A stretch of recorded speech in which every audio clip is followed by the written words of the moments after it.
রবিবার doctor sell BJP Tripura প্রদেশ এবং মা উষা চ্যারিটেবল ট্রাস্টের উদ্যোগে রাজধানীর ভট্টপুকুরস্থিত নিবেদিতা সংঘে এক মেগা স্বাস্থ্য শিবিরের আয়োজন করা হয়।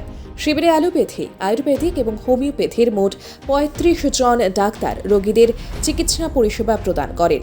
পরিষেবা প্রদানের পাশাপাশি রক্ত পরীক্ষা এবং বিনামূল্যে ঔষধ প্রদান করা হয় রোগীদেরকে। এই স্বাস্থ্য শিবিরকে ঘিরে ওই এলাকায় জনসাধারণের মধ্যে বিশেষ উৎসাহ উদ্দীপনা পরিলক্ষিত হয়।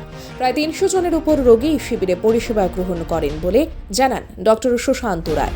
প্রসঙ্গত, ডাক্তার সুশান্ত রায়ের উদ্যোগে রাজ্যের বিভিন্ন প্রত্যন্ত এলাকায় দুস্থ রোগীদের সহায়তায় এরকম স্বাস্থ্য শিবির দীর্ঘদিন ধরেই সংঘটিত হয়ে চলেছে। এরই অঙ্গ হিসেবে এই শিবির বলে জানা গেছে। থেকে এখানে ক্যাম্প শুরু করেছি। এখানে বেশ সাড়া পাচ্ছি সকাল থেকে। আমি এখানে রুগীরা আসার পর প্রথমে আমরা বিনামূল্যে রক্ত পরীক্ষা করা হচ্ছে, যেখানে র্যান্ডম ব্লাড সুগার, এছাড়া প্রয়োজনীয় যে অন্যরা লিপিড প্রোফাইল, ইউরিক অ্যাসিড এগুলো করা হচ্ছে, প্রয়োজন অনুসারে করা হচ্ছে।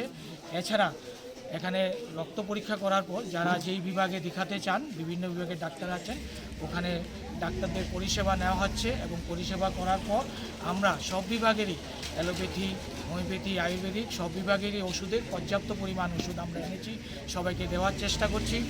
আমি ধন্যবাদ জানাচ্ছি নিবেদিতার সঙ্গে সমস্ত সদস্যদের, যারা ওনাদের চেষ্টা করছে। এছাড়া আমি এলাকার সমস্ত ওনাদেরকেও ধন্যবাদ জানাচ্ছি। ওনারা স্বতঃস্ফূর্তভাবে সকাল থেকে আমাদের সাথে এখানে রুগী দেখাতে আসছেন এবং ভালোভাবে পরিষেবা আমরা দিতে পারছি। রিপোর্ট সুবার্তা।